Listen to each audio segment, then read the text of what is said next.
Welcome to a new edition of the Neon Jazz interview series with acclaimed fiddler, multi-instrumentalist, and composer John Mailander. We caught up with him from Nashville to talk about his new 2024 CD, Let the World In, along with his life in music. His band Forecast is a Nashville-based collective of visionary musicians, and the album showcases the wide sound design palette of their musical explorations, offering a string-layered sound collage of compositions and improvisations from the whimsical to the dark, with songs that show a crossover from the jazz side of things and more into the jam band world. We get into it all in this interview. Enjoy. I am looking forward to getting into the new album, Let the World In. And before we do, I want to know, one of the things that really kind of rocked everyone, but really especially musicians, was getting through this pandemic. How did living through that time period affect either this recording or the way that you go about being a musician now? Wow. Well, it definitely shook things up a lot. We kind of started our band during the pandemic in a way. We were just starting to get it off the ground and playing live shows around Nashville when the pandemic happened. And so when we went into the studio to make our first band record, it was really in the thick of everything during the pandemic, and we all isolated for a few weeks leading up to it, and made this record that we kind of discovered who we were, what our sound is as a band in the studio during the pandemic. So coming out of that has been really interesting for us, starting to play live again. And so in that way, this new record is to me, it's kind of a companion piece to the last record, which was a really inward-looking album. It's called Look Closer. It was very, recorded in the midst of this isolation from each other. And the new album, Let the World In, is a much bigger scope and kind of dealing with all these things that have arisen for us since coming out of the pandemic. Just kind of the overwhelmingness of life, rolling forward after all this almost like year and a half of isolation. And a lot of the writing for this record are kind of seeds that started during that time of isolation that we've kind of seen more into fruition now. That's interesting you say you really kind of figure yourself out, because I would think, being a non-musician but talking to enough, I would think that would be kind of the apex of self-actualization for a band to get to that point. Did you feel like having that journey of figuring yourself out, your voice collectively, was kind of a very happy byproduct of making an album that you like? I think so. It was definitely, making that record during the pandemic was a really joyful 3 or 4 days that we worked on it, that I'm really grateful for. And it was kind of this thing we all really needed, I think. This new record was a lot more, in a way. It was a lot, I think we felt more pressure or something coming out of that, because the last one was so natural and organic, and this one we had a little more weight on us and like expectation we've put on ourselves coming out of that time. So there were some things we had to work through in that way. But I think what we arrived at in the end is something I'm really, really proud of. So what are you ultimately hoping the listener gets from this album? Well, I hope it can be, I hope it can be personal for each listener, and hopefully hopefully everybody can get something unique out of it from their own lives. But it's definitely intended to be listened to start to finish. It unintentionally became a bit of a concept album through the process of making it, just making connections between the meaning of these tracks to me personally, even though it's mostly instrumental. I feel like there's a lot of personal meaning in it to me, but I think the fact that it's instrumental allows that meaning to shift from listener to listener. But I hope it'll be a full listening experience and something people will want to hear start to finish, and hopefully can take a bit of their own lives and life experience and make some connections and hear that in the music somehow.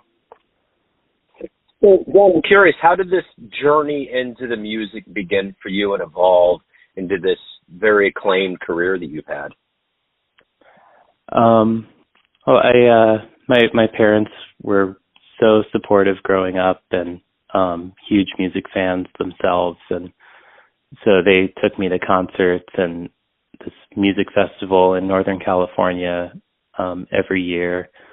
They were so amazing at taking me to see live music all the time, and really that got me started on this path, and it's just been something I've been very passionate about my whole life.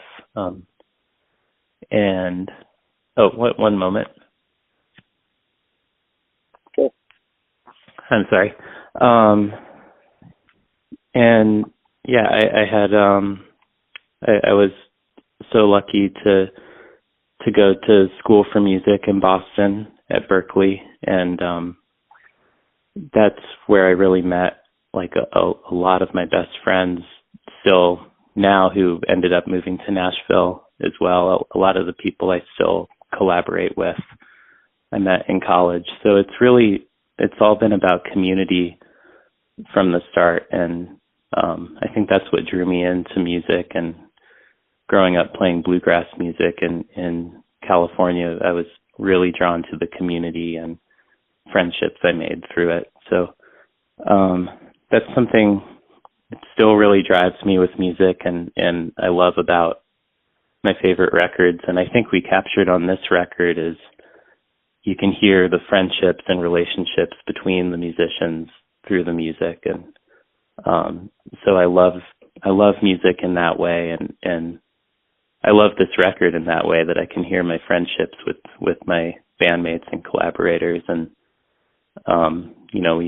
we can hear each other like working out certain things together through the music, and I love that as just a time capsule of our friendships. So I'm curious, what was the first really big live show that you caught that really captivated you and made you think, I would love to be on stage one day doing that?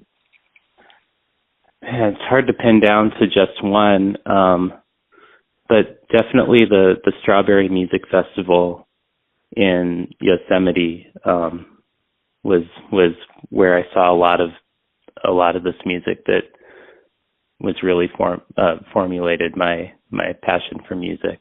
I know growing up there, I saw a lot Gillian Welch and David Rawlings. I remember seeing as a kid there, Del McCoury Band, and then like more jam bands, Leftover Salmon, String Cheese Incident, bands like that were really big for me as a kid.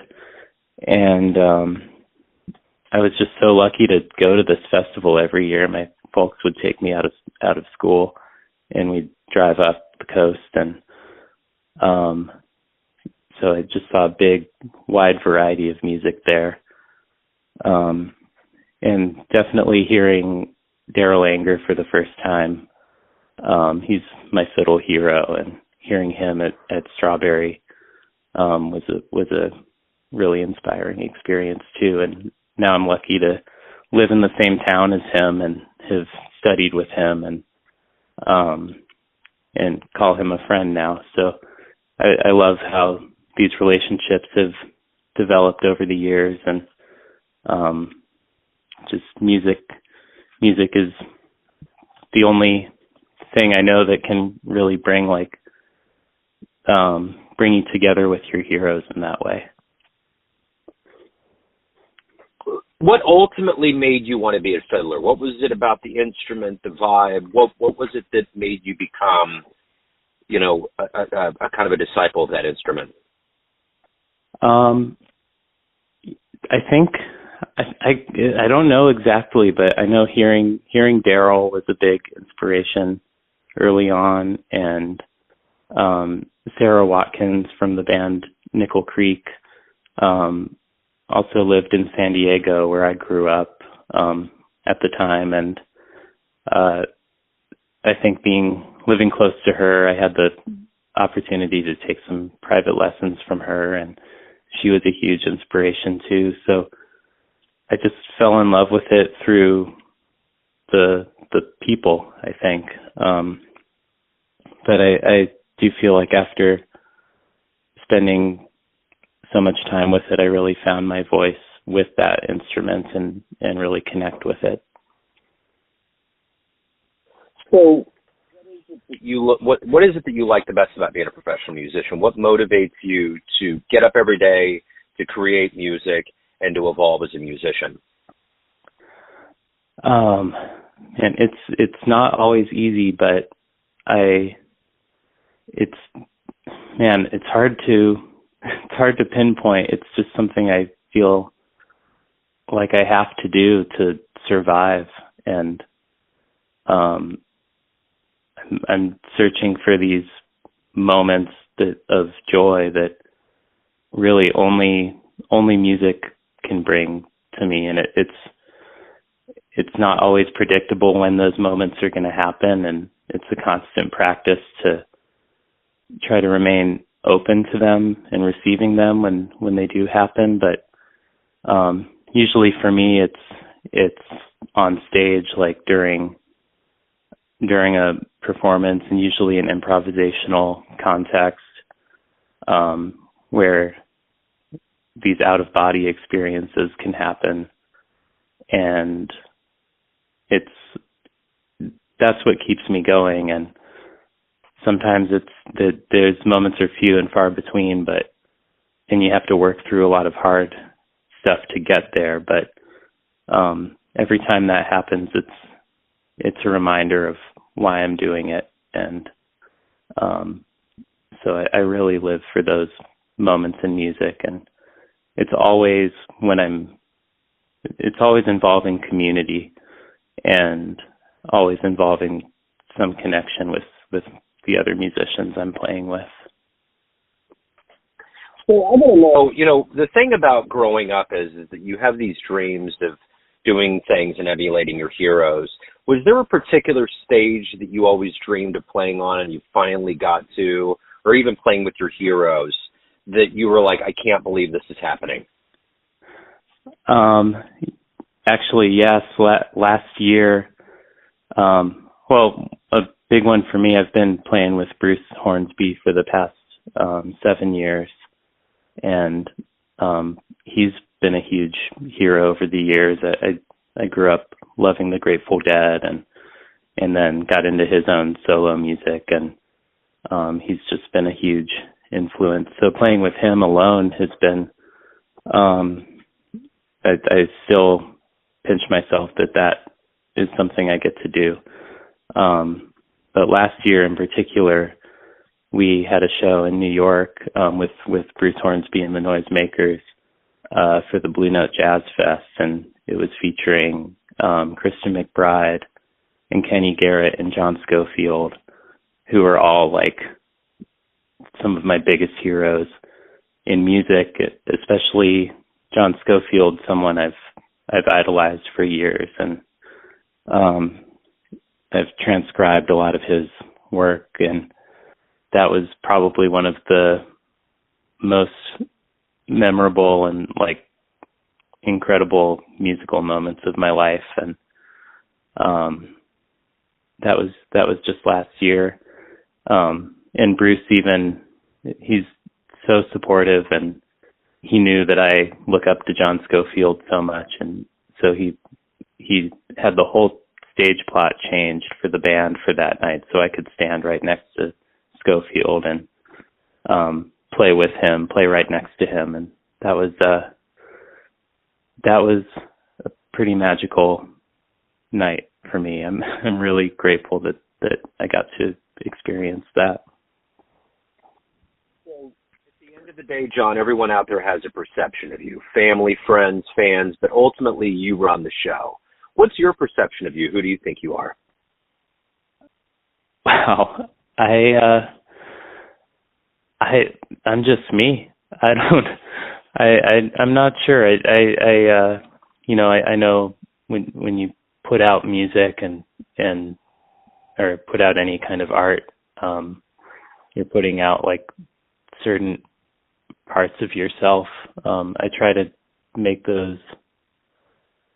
I hope what I put out is really authentic to me, but there's a lot of me that I also don't want to share publicly, but I do, and through the music. I think the instrumental music is a really beautiful medium for expressing like really deep parts of who you are without giving away like personal information. And it is deeply personal, but it's also left to be interpreted by the listener.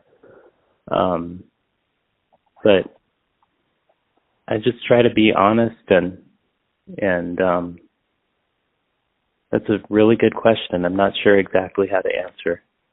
Well, you did. You did a great job of answering it. That was very.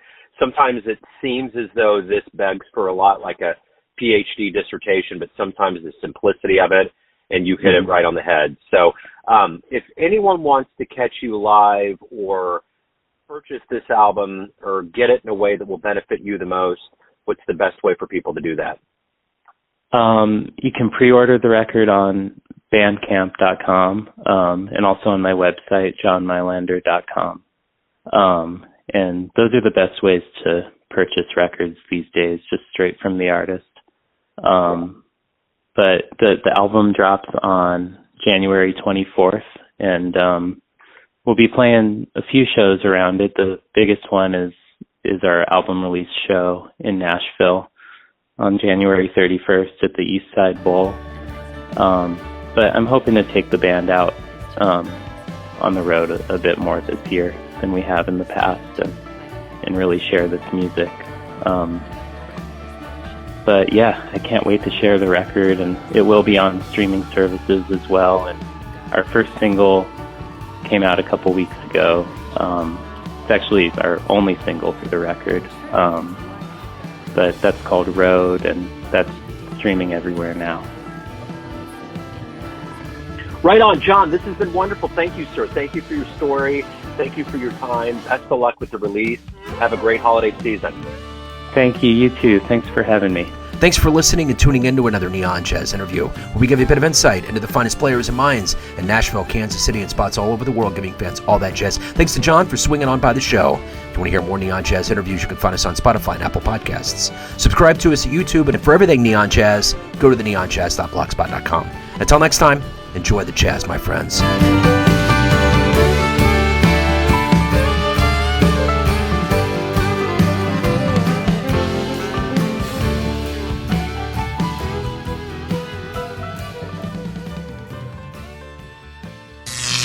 Neon Jazz.